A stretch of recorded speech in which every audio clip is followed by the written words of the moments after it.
Hello friends, வணக்கம் and welcome back to Critics Mode. இன்னைக்கு நம்ம எந்த மூவியோட ரிவ்யூ பார்க்க போறோம்னு கேட்டீங்கன்னா வாழை. இந்த மூவியோட ரிவ்யூக்குள்ள போறதுக்கு முன்னாடி நம்மளோட சேனலை சப்ஸ்கிரைப் பண்ணி வீடியோக்கு லைக் போடுங்க, ஃப்ரெண்ட்ஸ்க்கு ஷேர் பண்ணுங்க, சப்போர்ட் பண்ணீங்க. நம்ம வாங்க வீடியோக்குள்ள போலாம்.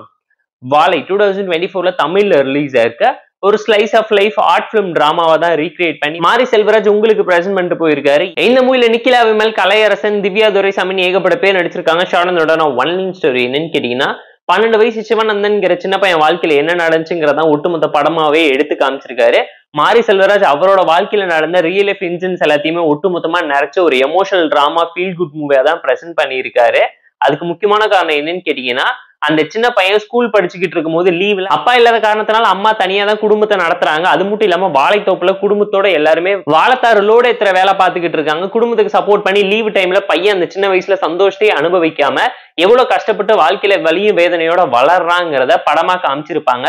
ஸ்கூல்ல அவனுக்கு இருக்கக்கூடிய கிரஷ் என்ன, ஃப்ரெண்ட்ஷிப் என்ன, பாண்டிங் என்ன, அதை தாண்டி குடும்ப கஷ்டத்தை எல்லாத்தையும் தாண்டி இந்த சொசைட்டில என்ன மாதிரியான போராட்டத்துக்கு நடுவுல ஒருத்தனோட வாழ்க்கை அமைஞ்சிருக்குங்கிறதையே இவ்வளவு சிம்பிளா ரியாலிட்டி ஈஸியா ரீக்ரியேட் பண்ண முடியுங்கிறத மாரி செல்வராஜ் இந்த படத்துல திரும்ப ப்ரூவ் பண்ணிட்டு போயிட்டாருன்னு தான் சொல்லுவேன்.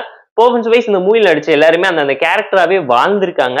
அதுவும் அந்த 12 வயசு சின்ன பையனோட பெர்ஃபார்மன்ஸ் எல்லாம் அடிபொலியான பெர்ஃபார்மன்ஸா இருந்துச்சு சார்ன்னு தான் சொல்ற அளவுக்கு சூப்பரான பெர்ஃபார்மன்ஸ் செம்மையா பிரசென்ட் பண்ணிட்டு போயிருக்கான் இந்த சின்ன வயசுல. ஸ்டோரி வைஸ் ஒரு நல்ல கண்டென்ட் உள்ள டிராமா, ஸ்லைஸ் ஆஃப் லைஃப் கான்செப்ட்ல மத்தவங்களோட லைஃப் எடுக்கிறத தாண்டி தனக்கு தானே ரிவார்ட் தந்துக்கிட்டு எனர்ஜெட்டிக்க கொடுக்கணுங்கிறதுக்காக தன்னோட வலியும் வேதனையும் கஷ்டத்தையும் பார்த்து மத்தவங்களால நம்ப கூட முடியாத நிறைய அன்டைஜஸ்டபிளான விஷயத்த ரொம்ப ரியலிஸ்டிக்காவும் உள்ளுக்குள்ள உறுத்திக்கிட்டு அந்த வலி அவ்வளவு அழகா கடத்தி இருப்பாங்க. எக்ஸ்பீரியன்ஸை தாண்டி அவங்க லைஃப் ஜேர்னி எப்படி இருக்குங்கிறது தான் ஒட்டுமொத்த படமா நீட்டா இருந்துச்சு. எமோஷன்ஸ் தரமா இருந்துச்சு, கிளைமேக்ஸ் டாப் நாச்சா இருந்துச்சு. பாலா பார்த்துட்டு அழுந்ததுக்கு வர்த்துடாங்கிற அளவுக்கு அப்படி இந்த மூவில என்ன இருக்குங்கிறத நீங்க இந்த மூவி பார்த்து நீங்க தெரிஞ்சுக்கோங்க. டெக்னிக்கலா சவுண்டான மீதான் பேக்ரவுண்ட் ஸ்கோரிங் சிம்லர் சொல்லி எல்லாத்தையும் பார்த்து ப்ராப்பரா இம்ப்ரெஷன் ஒரு டோன்ல தான் பேக்கேஜ் பண்ணி உங்களுக்காக பிரசென்ட் பண்ணிருக்காங்க. கண்டிப்பா செக் அவுட் பண்ணி பாருங்க. மூவில ஒரு சில ஃபிளாஸ் இருந்தாலும் ஃப்ளோவை எந்த விதத்துல எஃபெக்ட் பண்ணலங்கனால ஃபேமிலி அண்ட் ஃப்ரெண்ட்ஸ் கூட பார்த்து என்ஜாய் பண்ற மாதிரினா ஒரு நல்ல கண்டென்ட் உள்ள ஆர்ட் பிலிம் மிஸ் பண்ணிடாதீங்கன்னு தான் நான் சொல்றேன். ஏன்னா படத்துல நிறைய கருத்தை பேசியிருக்காங்களே தவிர எந்த ஒரு இடத்துலயுமே திணிக்கலங்கிறது தாங்க மேஜரா ஹைலைட்டா இருக்கு.